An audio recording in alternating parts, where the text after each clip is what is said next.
Hindi nakapalag ang isang submarine at ibang mga naval assets ng Russia matapos harangin at akyatin ng US Navy SEAL ang isang tanker na ini-escort nito habang naglalayag sa North Atlantic. Ikinagalit ito ng Russia at sinabing wala umanong karapatan ng Amerika na kumpiskahin ang kanilang barko habang kinundi na naman ng China ang mga aksyong ito ng Amerika. Alamin ang buong detalye mamaya. Habang iniulat naman ng Ukrainian Brigade na nasa 40 sundalong Ruso ang kanilang tinodas matapos umanong dumaan sa isang gas pipeline upang makatawid at umataki sa Ukraine. Kaya't para malaman ang buong detalye ay tumutok at makinig na mabuti.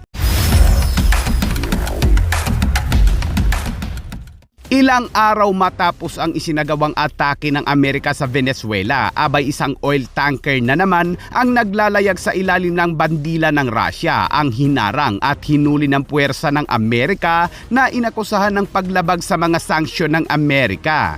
Ayon sa report, ang oil tanker na Marinera o dating Bella 1 ay naharang sa North Atlantic ng mga puwersa ng Amerika matapos ang nasa 2 linggo umano nitong pagtatangka na dumaong sa Venezuela para makakarga umano ng krudo. Sa isang pahayag, sinabi ng White House na ang barko ay pilit umanong nagtatago o umiiwas sa mga puwersa ng Amerika sa karagatan para lang makarating sa Venezuela.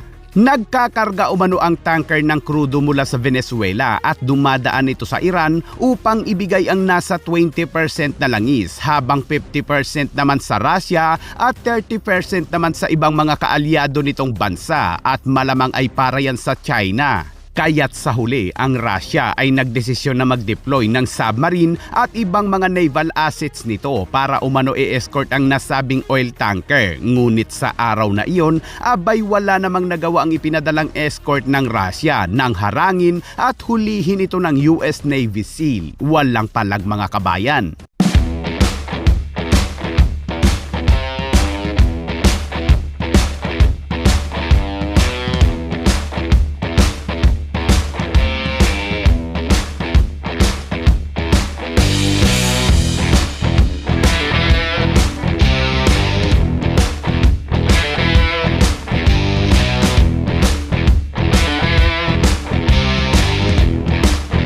Matapos makumpiska ng Amerika, sinabi ng Russia na ang barko ay binigyan ng pansamantalang pahintulot na maglayag sa ilalim ng watawat ng estado ng Russian Federation.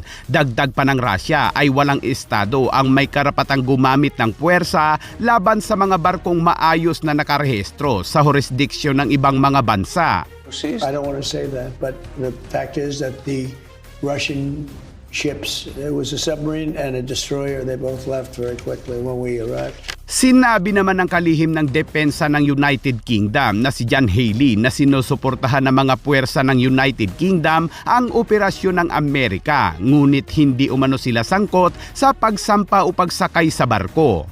Today, the US conducted a military operation to intercept the motor vessel Bella 1 in the North Atlantic on its way to Russia.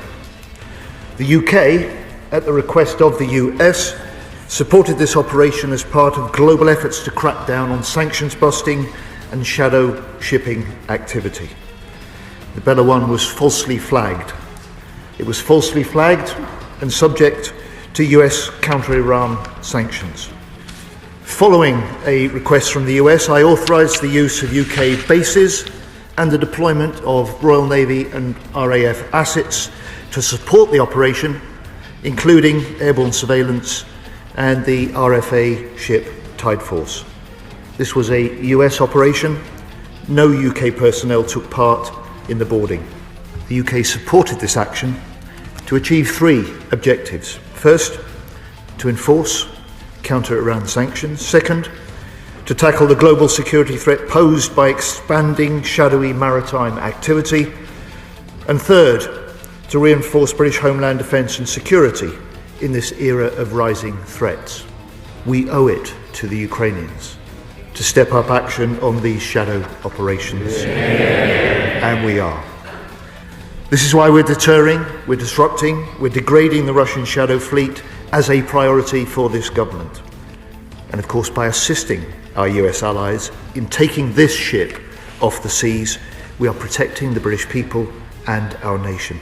Habang ang China naman ay mariing kinundina ang mga aksyon ng Amerika magmula sa pagdampot kay Maduro at pagkumpiska sa barko ng Russia. Araw-araw na lang putak ng putak ang China dahil ang totoo ay apektado umano ang kanilang pangangailangang langis mula sa Venezuela dahil isa ang Venezuela sa supplier ng langis sa China at higit sa lahat ay matagal nang interesado ang China sa Venezuela dahil sa langis nito.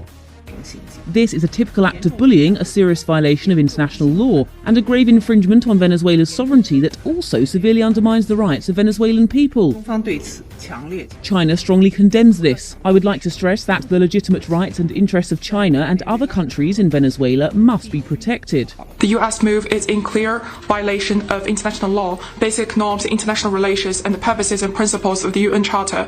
China calls on the US to ensure the At sa ibang balita naman mga kabayan, sa patuloy na bakbakan ng Ukraine kontra Russia, iniulat ng 77th Air Mobile Brigade ng Ukraine na nasa 40 sundalong Ruso ang kanilang tinoda sa isang atake.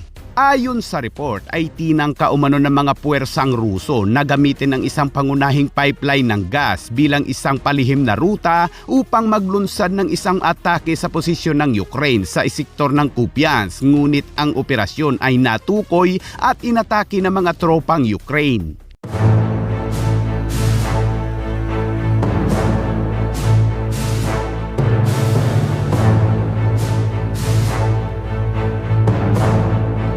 Ayon sa Ukrainian Brigade ay sinubukan umano ng mga trupang Ruso na samantalahin gamit ang pipeline ng gas sa Soyuz, pumasok at gumapang sa loob ng pipeline upang makatawid ng hindi umano nakikita. Ngunit tila mas mautak ang mga puwersa ng Ukraine dahil nakamanman pala at hinayaan sila makapasok bago sila bombahin. Sa kabila ng balakid ay patuloy na kumikilos sa mga puwersang Ruso sa hindi kinaugalian na pamamaraan upang masira ang mga depensa ng Ukraine. Kaya ang Ukrainian Brigade ay patuloy na aktibo sa mga operasyong pangkombat sa kahabaan ng Axis kung saan paulit-ulit na sinusubukan ng mga puwersang Ruso na gumapang patawid. At sa kahirapang makamit ng Russia ang mga tagumpay sa larangan ng digmaan, sinabi ng Ukraine na ang mga trupang Ruso ay lalong gumagamit ng mga walang laman na pipeline ng gas upang ilipat ang mga sundalo at supply sa ilalim ng frontline.